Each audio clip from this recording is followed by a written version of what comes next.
This is a true story from my life, something I had to live through to believe it was even possible. It's about how the person I trusted most in the world tried to erase me, and how I learned to fight back. The conference room at the law offices of Corbin, Finch, and Strauss was designed to feel like a tomb. It was all dark mahogany, muted gray carpeting, and a silence so heavy you could feel it pressing on your skin. We were there for my divorce deposition, a supposedly routine step in the dismemberment of my 17-year marriage.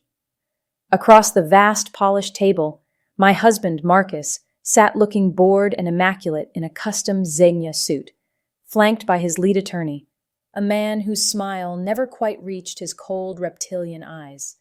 My own lawyer, a kind but overwhelmed woman named Helen, sat beside me, her files arranged in neat, inadequate stacks. Then came the moment. Marcus's lawyer slid a single, pristine sheet of paper across the table.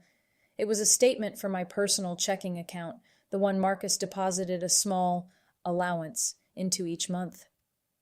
With a theatrical flourish, Mr. Corbin pointed a manicured finger at the bottom line.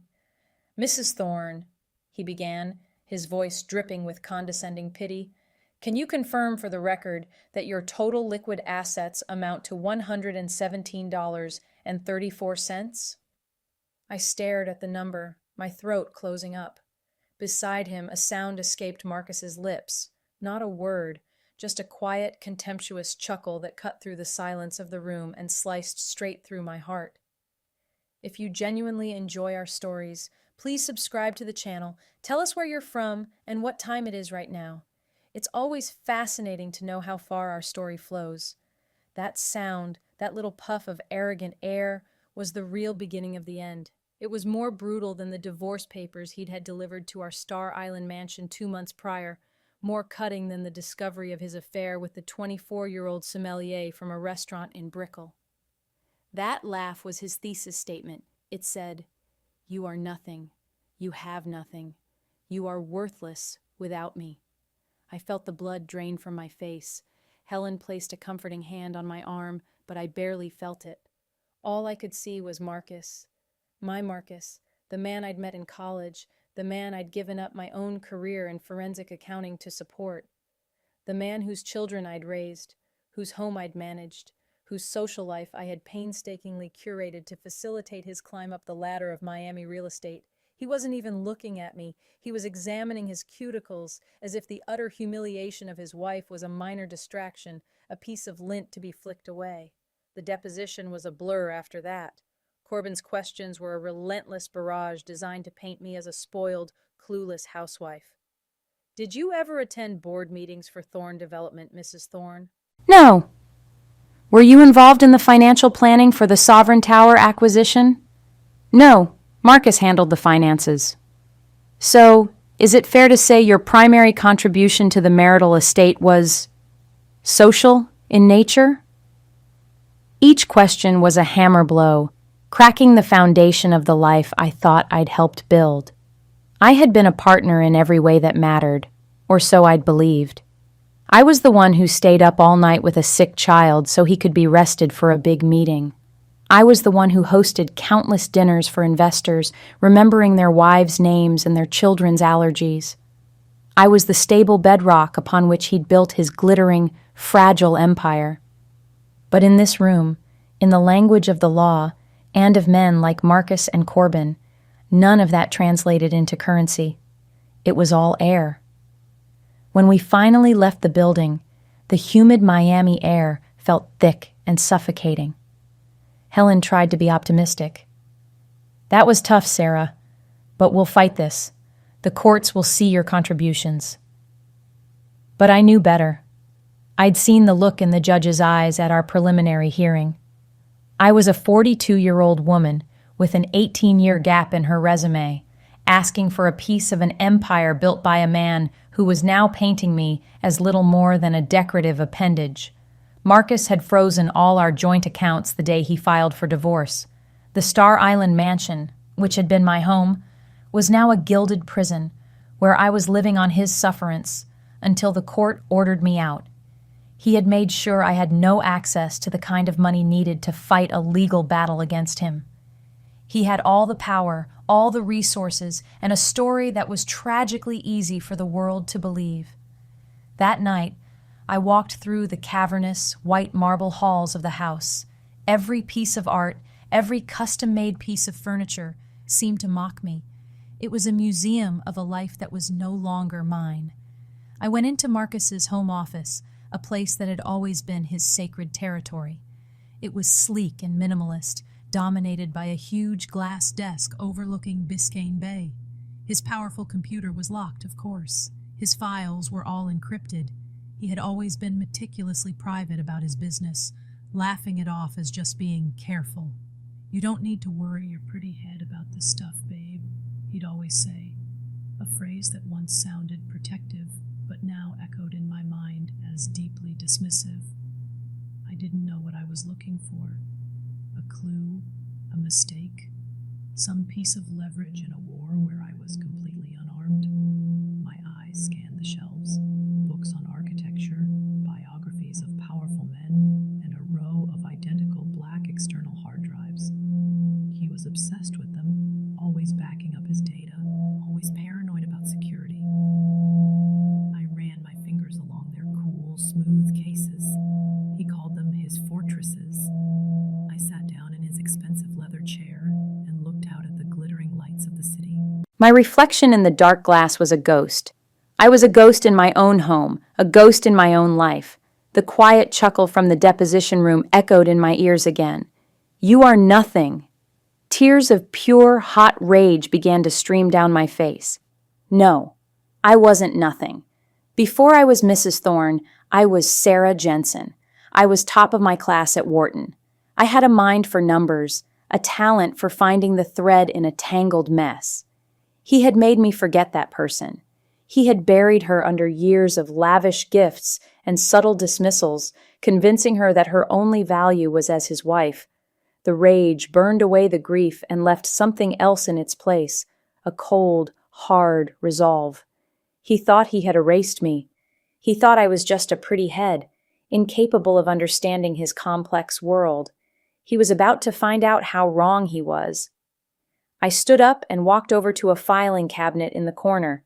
It was locked, but I knew where he kept the spare key, taped under the bottom drawer, a habit he'd had since college. My fingers trembled as I unlocked it. I wouldn't find his hidden millions in here, but I might find a starting point, a loose thread. All I needed was one thread to pull, and I would unravel his entire world. I didn't sleep at all that night. Fueled by coffee and a burning sense of purpose, I went through every file I could access. I was looking for anomalies, for anything that didn't fit the pristine picture he presented to the world.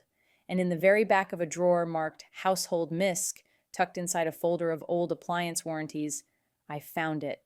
It was a stack of credit card statements from a corporate card I didn't recognize, dating back 5 years. I spread them out on the floor, the beam of my phone's flashlight cutting through the darkness. Most of the charges were what you'd expect: flights, hotels, expensive dinners. But then I saw it, a recurring charge every single month for exactly $5,000.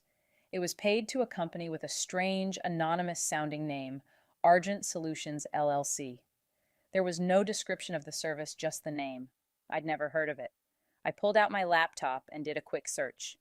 Argent Solutions, LLC was a registered corporation in Delaware, the go-to state for anonymous shell companies. The listed address was just a P.O. box at a mail forwarding service. It had no website, no public presence, nothing. It was a ghost. A $5,000 a month ghost. It wasn't much compared to the millions Marcus controlled, but it was a loose thread. It was a start. And as I sat there on the cold marble floor, surrounded by paper, I felt a flicker of the woman I used to be. She wasn't dead. She was just waiting. Marcus had started a war when he laughed at me, and I was finally ready to arm myself for the fight. My eviction from the Star Island mansion was as swift and merciless as everything else Marcus had orchestrated. One day I was living in a palace. The next, a court order was taped to the door, giving me 48 hours to vacate. 2 of Marcus's assistants, women I had once sent Christmas gifts to, stood with clipboards and watched as I packed a few suitcases with my clothes and personal belongings. They inventoried every item, making sure I didn't take a single piece of art or furniture, not even a family photo from the wall. I was allowed my car, a 5-year-old Range Rover the court had designated a marital asset assigned to me, and my personal effects. Everything else, the entire curated history of my life with him, was now his sole property. I drove away from that house without looking back, the causeway stretching out before me toward a city that no longer felt like home. My new reality was a cramped one-bedroom apartment in a slightly run-down part of Little Havana, the air thick with the smell of fried food and the sound of music I didn't recognize. The rent took almost all of the pitifully small temporary alimony the court had granted me. It was a world away from the silent, air-conditioned opulence I was used to, but it was mine. And in its anonymity, I found a strange kind of freedom. The first thing I did was turn my tiny spare room into a war room. I bought a cheap corkboard and pinned up a map of Miami. I tacked up the credit card statements and a printout of the sparse corporate filing for Argent Solutions, LLC. It was the only lead I had, and it felt impossibly thin. I spent my days at the public library, using their computers to dig deeper, careful not to create a digital trail that could be traced back to me. I taught myself how to use Tor browsers and encrypted emails, relearning the tradecraft of my old profession. The name Argent Solutions gnawed at me. Argent is French for silver, a synonym for money. It was a classic Marcus move, arrogant and just a little too clever, hiding in plain sight. Using public databases, I traced the registered agent for the Delaware Corporation. It led to another shell company, which led to another, a dizzying chain of legal fictions designed to create a dead end. But forensic accounting isn't just about following the money. It's about understanding the person who's hiding it. Marcus was a creature of habit and ego. He trusted very few people. I made a list of his inner circle. His lawyer, Corbin, his CFO, a quiet man named David Chen, and his personal assistant, Maria. Corbin was a fortress. Chen was loyal to a fault. But Maria had been with Marcus for over a decade. She was efficient, discreet, and utterly devoted to him. But I also knew he underpaid her, and I'd seen him speak to her with a casual cruelty he reserved for people he considered his staff. Perhaps her loyalty had a price. I found her on social media, her profile mostly pictures of her young son. He was about to start middle school at a private academy with a steep tuition. An idea, cold and calculating, began to form in my mind. It was a risk, but my options were dwindling. The legal bills from Helen were piling up, and my savings, the $117.34 from the deposition and a few thousand I'd managed to squirrel away from household expenses over the years, were almost gone. I needed more than just a thread. I needed a map. My days took on a grim rhythm. Library in the morning, research in the afternoon, and nights spent staring at the corkboard, trying to see a pattern in the chaos. I felt like I was losing. Marcus's legal team was burying Helen in paperwork, filing motion after motion to drain my resources and delay the proceedings. They subpoenaed my friends, my family, asking invasive questions designed to isolate me. And it was working. People grew tired of the drama. The invitations stopped. The sympathetic phone calls dwindled to a trickle. I was becoming a social pariah, just as he intended. He was strangling my old life from a distance, ensuring I had nowhere to turn. The loneliness was a physical weight, a constant pressure in my chest. There were nights I'd just curl up on the floor of my tiny apartment and weep, overwhelmed by the sheer scale of the mountain I was trying to climb. He was a king in his castle, and I was a peasant with a handful of pebbles. Then, a breakthrough. I was going through a box of old papers I'd taken from the house, mostly sentimental things. The kids' report cards, old vacation photos. At the bottom of the box was a collection of birthday and anniversary cards Marcus had given me over the years. His messages were always brief, almost perfunctory, but I had kept them anyway. Tucked inside a card from our 10th anniversary was a small, black USB drive. I vaguely remembered it. It was from years ago. Marcus had been frantic, claiming he'd lost a key presentation. He'd found the drive in his briefcase, but said the data was corrupted and told me to just throw it away. For some reason, I hadn't. I had tossed it in the box of mementos and forgotten all about it. My heart started to pound. A corrupted drive he wanted thrown away. Why not just reformat it? It was a tiny thing, but it was an anomaly, a deviation from his usually meticulous behavior. I took the drive to a small, hole-in-the-wall computer repair shop I'd found downtown. The technician was a young kid with piercings and a brilliant mind for data recovery. I paid him in cash, most of what I had left, and told him the data on it was precious family photos. For 3 days, I waited, sick with a mixture of hope and dread. When I went back, he handed me the drive with a shrug. Most of it was junk, totally wiped, he said. But I managed to pull one file off it. It's a password-protected spreadsheet. Good luck opening it. My hands shook as I took the small piece of plastic. One file. He had lied. It wasn't corrupted. It was wiped. Deliberately. And one file had survived. That night, I plugged the drive into my laptop. A single icon appeared on the screen. An Excel file named ledgermaster.xlsx. I clicked on it, and a password prompt appeared. My mind raced. What would he use? Our anniversary? His birthday? I tried dozens of combinations, my hope dwindling with each incorrect password notification. The password hint was a single cryptic phrase, my first true love. I felt a fresh wave of pain. I typed in the name of his mistress, Isabella. Nothing. I typed my name, Sarah. Nothing. His mother's name, the name of his first dog, the name of his prized yacht, the conqueror. Nothing, nothing, nothing. I leaned back, tears of frustration stinging my eyes. He had beaten me. This was the final cruel joke. A locked box with the answers just out of reach. What was his first true love? What did this man, who seemed to love nothing but himself, truly value above all else? And then it hit me. It wasn't a person. It was never a person. His first, his only true love was money, and the power it brought him. I thought back to the very beginning, to the deal that had launched his career, the one he always called the one that made me. It was a risky, audacious development project in downtown Miami. With a trembling finger, I typed it in. Sovereign Tower. The password box disappeared, and the ledger opened. The screen filled with a dizzying array of numbers, dates, and codes. It took me a moment to understand what I was looking at, and when I did, the air left my lungs. It was a meticulously detailed shadow ledger, tracking nearly a decade of financial transactions. It documented millions upon millions of dollars being siphoned from his company, Thorn Development, and funneled through a complex web of shell corporations, including Argent Solutions, LLC, into hidden offshore bank accounts. The destinations were a rogue's gallery of tax havens, the Cayman Islands, Belize, Panama, and, most frequently, Switzerland.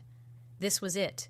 This was his entire hidden empire, a fortune built on tax evasion and fraud, completely concealed from the IRS, his investors, and me. The numbers were staggering, dwarfing the already impressive wealth he declared publicly. I felt a dizzying mix of vindication and terror. I had the proof. I had the smoking gun. But as I scrolled through the encrypted data, a cold reality set in.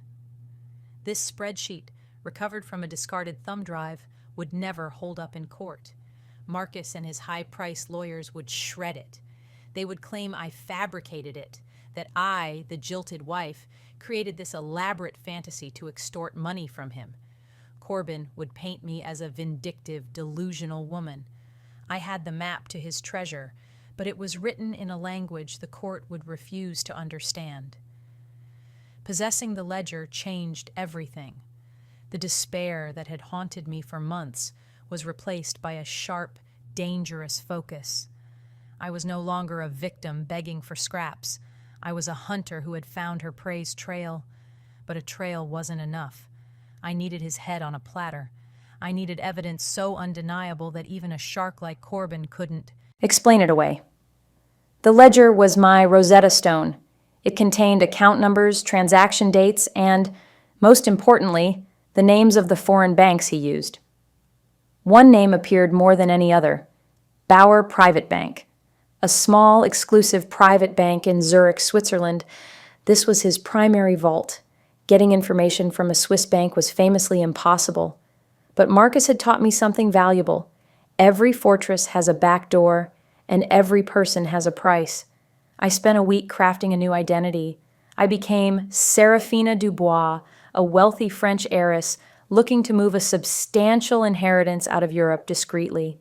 I created a fake digital footprint, a plausible backstory, and, using a service I found on the dark web, a burner phone with a Swiss country code. My target was not the bank's director, but someone lower down the food chain, someone ambitious and hungry. I found him on LinkedIn, a junior client manager named Lars Müller. His profile was full of boasts about discreet wealth management and bespoke financial solutions. He was young, eager, and likely susceptible to the allure of a big commission. The plan was audacious, bordering on insane. I could go to jail for this. But the thought of Marcus's laugh echoing in that deposition room burned away any fear. I initiated contact with Lars, sending a carefully worded email from Serafina's account. I dangled the bait, a family trust worth over 50 million euros. His reply came within the hour. He was very, very interested. We scheduled a video call. For the call, I transformed myself. I was in my small, drab apartment, but I used a virtual background of a lavish hotel suite overlooking Lake Geneva. I wore the one piece of expensive jewelry I'd managed to keep, a string of pearls, and spoke with a faint, practiced French accent. Lars appeared on screen, a young man in an ill-fitting suit, his eyes wide with greed. He launched into his sales pitch, and I let him talk, nodding and asking innocent questions. I was playing the role of a slightly naive heiress, overwhelmed by the complexities of finance. My father, he always told me, "Serafina, find a banker who is as clever as he is discreet," I said, sighing dramatically. He had a wonderful relationship with his man at Bauer. I believe his name was on the account. A Mr. Thorne? An American. I said the name casually, as if trying to recall a distant memory. Lars's professional mask twitched. "Ah, yes," he said, trying to sound nonchalant. "We value all our client relationships. Confidentiality is our bedrock, of course." He was deflecting, as I knew he would. But I had him. The slight widening of his eyes, the subtle shift in his posture. He recognized the name. I pressed gently. "Yes, Thorne. He spoke so highly of how you structure things. The way you use multiple entities to, how did he put it? Diversify the portfolio across different jurisdictions." Something about an Argent entity? At the mention of Argent Solutions, Lars visibly paled. It was a name no one outside of Marcus's inner circle should know. I saw the calculation in his eyes. Was I a bigger opportunity or a bigger risk? His greed won. "Madame Dubois," he said, leaning closer to the camera, a conspiratorial gleam in his eye. "We have many advanced structures for clients with sophisticated needs. The strategies you mention are familiar to us. We could establish a similar framework for your trust, ensuring maximum privacy and tax efficiency." He didn't confirm Marcus's account outright, but he did something far better. He confirmed their methods. He confirmed the very structure I'd seen in the ledger, and my webcam's recording software captured every word. The recording was my first piece of solid external corroboration. It was a dagger, but I needed to twist it. I needed to place Marcus physically in connection with his hidden world. The ledger showed he made a trip to Zurich every year in early December, like clockwork. A quick search of his company's press releases confirmed it. He always attended a European real estate conference at that time. It was the perfect cover. This year's conference was in 3 weeks. I took the last of my money, the emergency fund I had sworn I wouldn't touch, and hired a private investigator. He was a grizzled ex-cop named Sal, who operated out of a rundown office in Hialeah. I didn't tell him why I needed the photos. I just gave him Marcus's flight information and a picture of a man I had identified from news articles as a senior director at Bauer Privat Bank. I told Sal I needed clear, date-stamped photographs of Marcus meeting with this specific banker, or entering the Bauer Private Bank building on the Bahnhofstrasse in Zurich. Sal grunted, named a price that made my stomach clench, and promised to get the job done. For the next 3 weeks, I was a wreck. I had thrown my last Hail Mary. If Sal came back with nothing, my case was dead. I would be destitute, buried under legal fees, and utterly defeated. I barely ate. I barely slept. I just stared at the corkboard in my war room, which was now covered in a web of connections, account numbers, and names, all revolving around a picture of Marcus, smiling his confident, predatory smile. Then the email arrived. The subject line was simply, "Package delivered." Attached were 10 high-resolution photographs. My hands trembled as I opened them. The first few showed Marcus at the conference, networking, shaking hands. Then, the payoff. A crystal-clear shot of Marcus standing outside the discreet brass plaque entrance of Bauer Private Bank. Another, of him shaking hands with the very director I had identified. And the final damning shot, Marcus and the banker sitting at a sidewalk cafe, a Bauer Private Bank folder open on the table between them. The date and timestamp in the corner was undeniable.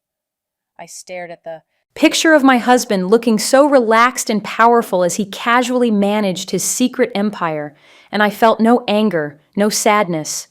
All I felt was the cold, clean certainty of victory. I now had the ledger, the recorded confirmation from the banker, and photographic proof. I had the gun, the bullet, and the fingerprint.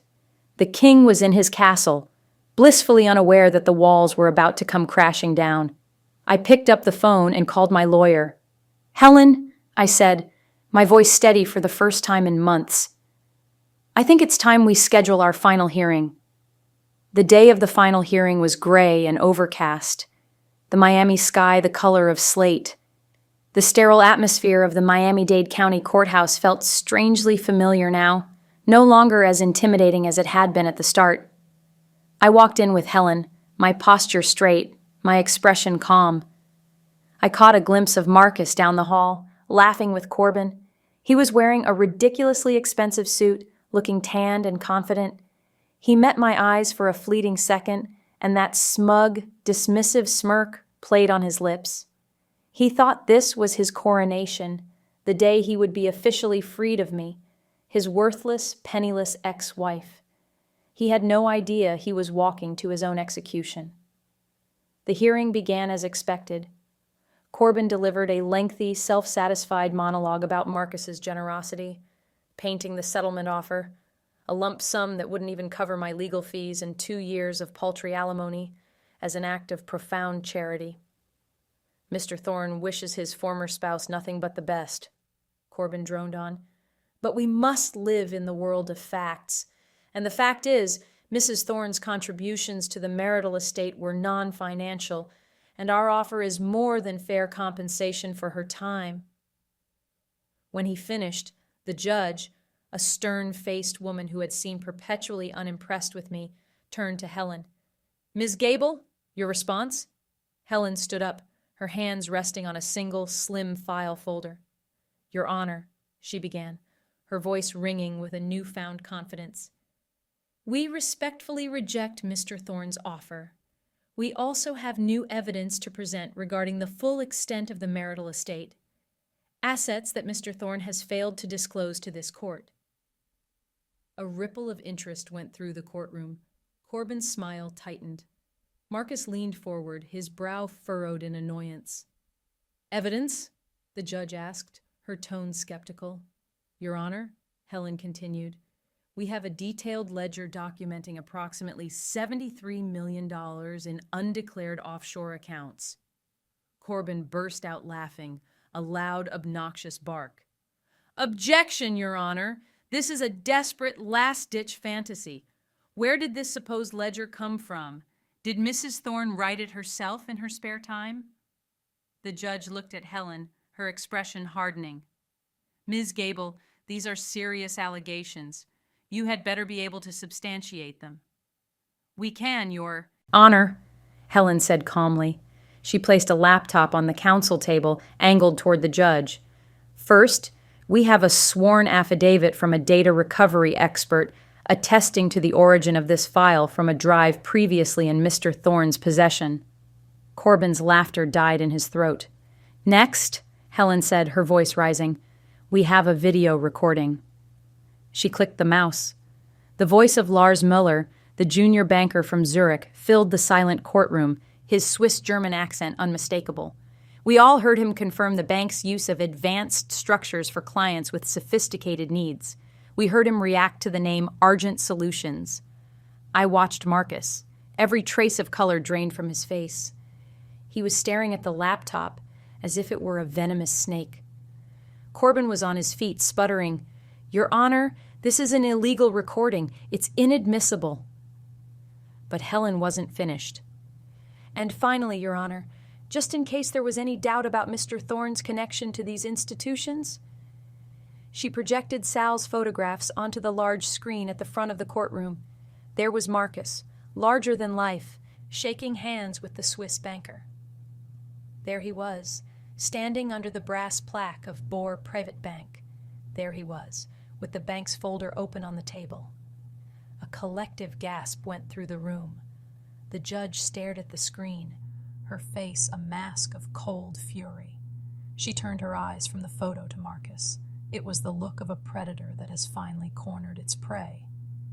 Mr. Corbin, the judge said, her voice dangerously quiet, I suggest you and your client take a brief recess to reconsider your position, and when we return, you will explain to me why your client should not be held in contempt for committing perjury and hiding assets.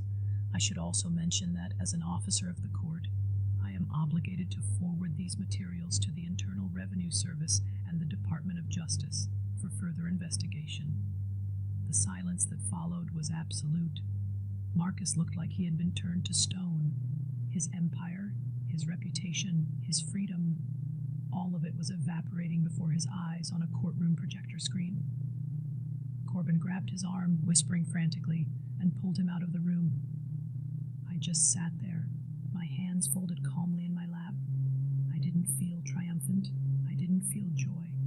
I felt a profound, quiet emptiness, the feeling you get after a storm has passed and leveled everything in its path.